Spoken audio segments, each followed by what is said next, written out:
Madam, আপনি ঠিক আছেন তো? এই আচ্ছা আচ্ছা,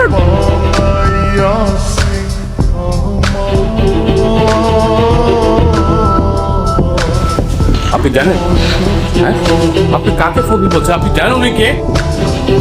না স্যার, কেউ আমাদের কোম্পানির একমাত্র মালিক শালিমা সরোয়ার চৌধুরী। কথাবার্তা একটু সাবধানে বলবেন, বুঝলেন? স্যার কিছু মনে করবেন না, আসলে ওনাকে দেখে তো সেরকম কিছু মনে হয়নি। ওনার পোশাক আশাক দেখে তো মনে হচ্ছে ফকির কিংবা রাস্তা থেকে উঠে এসেছে কোনো বস্তির লোক, তাই তো ওনাকে বের করে দিচ্ছিলাম স্যার। আরে সেই কৈফিয়ত কি আপনাকে দিতে হবে? ম্যাডাম, কার্ডকে আপনি ভুয়া বলছেন কেন? স্যার এই ধরনের ভুয়া কার্ড তো আজকাল আমরা ফেস করছি। অনেকেই ফেক কার্ড বানিয়ে নিয়ে আসে নানা জায়গা থেকে, ধান্দা করার চেষ্টা করে। এই কার্ড দেখেও তাই মনে হচ্ছে স্যার।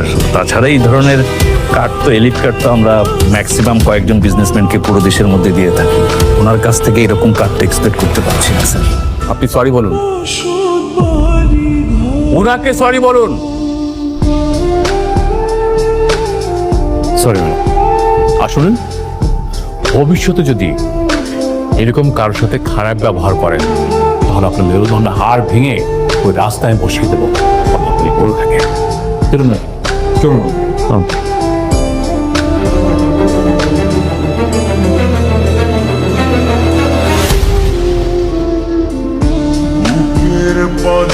আচ্ছা সাব্বির, আমরা কি এই প্রজেক্ট থেকে ঠিকঠাক প্রফিটটা বের করতে পারবো?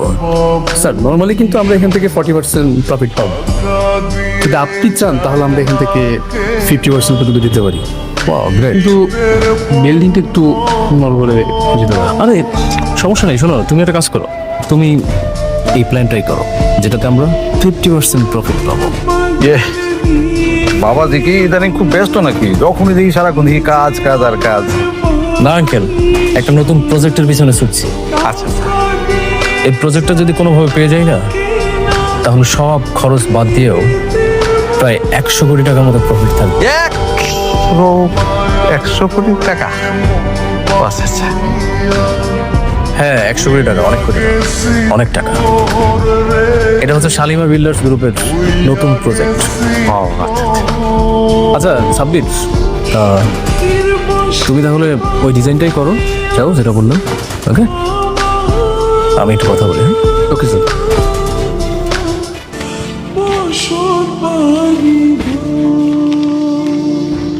আসি স্যার, আসসালামু আলাইকুম। ওয়ালাইকুম আসসালাম।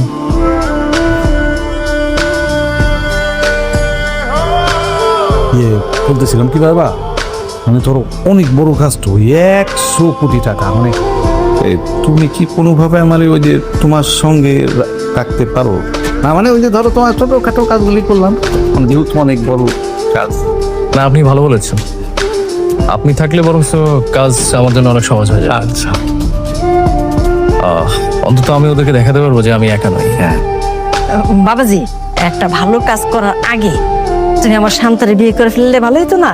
এই যে ধরো যে তুমি কাজকর্ম নিয়ে এত ব্যস্ত থাকো, ব্যস্ততার মাঝে আমার শান্তা তোমাকে আদর যত্ন কইরা তোমার মেজাজটা একটু ফুরফুরে থাকবো, তাই না?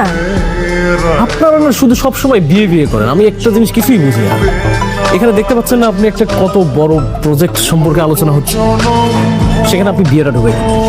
বিয়ে তো হবে, ধৈর্য ধরেন।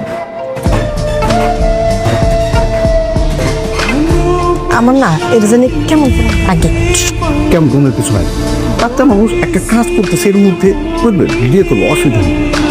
না, বাবা তো ঠিকই বলছে, কয়দিন পর বিয়ে করলেও তো সমস্যা নেই। হ্যাঁ, তোমার মেয়ে রাজবাড়ি খবর তো নাই তোমার। শোনা, আমি যে কেল্লিকে কই তোমরা বাপ বেটি বুঝবা না, বুঝবা কে পরে। আব্বা, ওই লোকে ঠিকই কইছে, এই কার্ডের ভিতরে 1000 কোটি টাকা আছে। বাবা রে বাবা, 1000 কোটি টাকা! মা গো মা, 1000 কোটি টাকা তো অনেক টাকা। মেলা টাকা মানে আমগো পুরো ঘরটার সমান হবো, আমরা একদিনে গুণা শেষ করতে পারবো।